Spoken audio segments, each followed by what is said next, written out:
Hello Rajasekhar గారు, ఇప్పుడు కొత్తగా మునగ సాగు వేయాలనుకునే వారికి అసలు కంప్లీట్ ప్రాసెస్ ఏంటి, స్టార్ట్ నుంచి ఎండింగ్ వరకు ఎంత ల్యాండ్ కావాలి అండ్ ఖర్చు ఎంత అవుతుంది, టోటల్ ఎక్స్ప్లెయిన్ చేయగలరా? వచ్చేసాను. నమస్కారం అండి, నా పేరు రాజశేఖర్ రెడ్డి మాట్లాడుతున్నాను.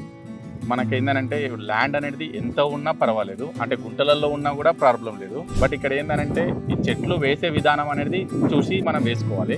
ఇక్కడ ఏంటంటే స్పేసింగ్ అనేది మేము చాలా తక్కువ ఇచ్చినాము. ఒక ఎకరంలోనే మేము 500 మొక్కల దాకా పెట్టినాము. అట్లా అరెకరం ఉన్నా కూడా మనం 250 మొక్కల దాకా పెట్టుకోవచ్చు.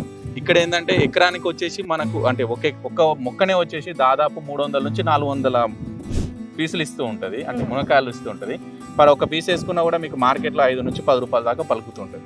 అలా చూసుకుంటే మనకి ఏంటంటే ఒక చెట్టు నుంచి దాదాపు 3000 నుంచి 3500 దాకా సంపాదించవచ్చు. అది చిన్నపాటి రైతులైనా వేసుకోవచ్చు, పెద్దపాటి రైతులైనా వేసుకోవచ్చు. మార్కెట్లో మునగ అనేది చాలా పెద్ద మద్దతులో డిమాండ్ ఉన్న వస్తుంది.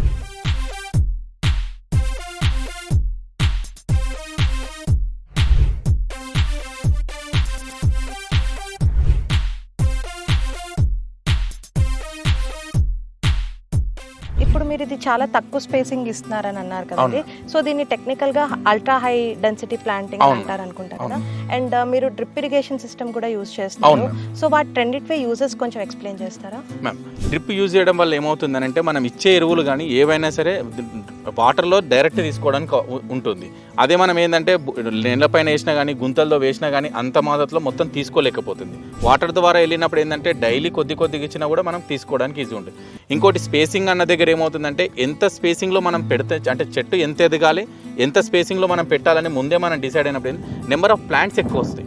నెంబర్ ఆఫ్ ప్లాంట్స్ ఎక్కువ ఉన్నప్పుడు ఏమవుతుందంటే ఆటోమేటిక్గా హీల్డ్ ఎక్కువ ఉంటుంది. అదే మనం ఏంటంటే ఒక గుంటకు ఒక చెట్టు, గుంటకు 2 చెట్లు అలా పెట్టినాం అనుకోండి, మనకి ఏమవుతుందంటే ప్లాంట్స్ ఎక్కువ రావు.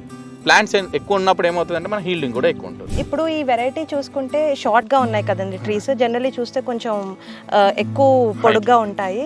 అండ్ వీటికి ఏమైనా డిసీజెస్ వస్తాయా, కేర్ చేయవలసిన ప్రికాషన్స్ ఏముంటాయి? అంటే మునగకు పెద్దగా డిసీజెస్ అంటే ఏముంటాయి మ్యామ్. ఇంకా చెట్టు షార్ట్గా ఉండడానికి ఏంటంటే ప్రతిసారి ఏంటంటే ప్రూనింగ్ చేస్తూ ఉంటాం అనమాట. ప్రతి ఇయర్ మనం ప్రూనింగ్ చేసుకుంటాం. ప్రూనింగ్ చేసుకున్నప్పుడు ఏమవుతుందంటే షార్ట్గానే ఉంటుంది.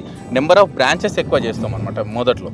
ఆ బ్రాంచెస్ చేయడం వల్ల ఏంటంటే హీల్డింగ్ ఎక్కువ ఉంటుంది. అదే మనకు టాల్గా పైనకి పోవడానికి రీజన్ ఏంటంటే ఒకటే బ్రాంచ్ పెట్టేసి వాళ్ళు పైనకి పంపిస్తారు. అక్కడ ఏంటంటే హార్వెస్టింగ్ చేయడానికి ఇబ్బంది, అలానే మనం తెంపింది కూడా కింద నేల మీద పడుతుంది. ఆ నేల మీద పడిందని మనకు మార్కెట్లో పంపించలేకపోతుంది.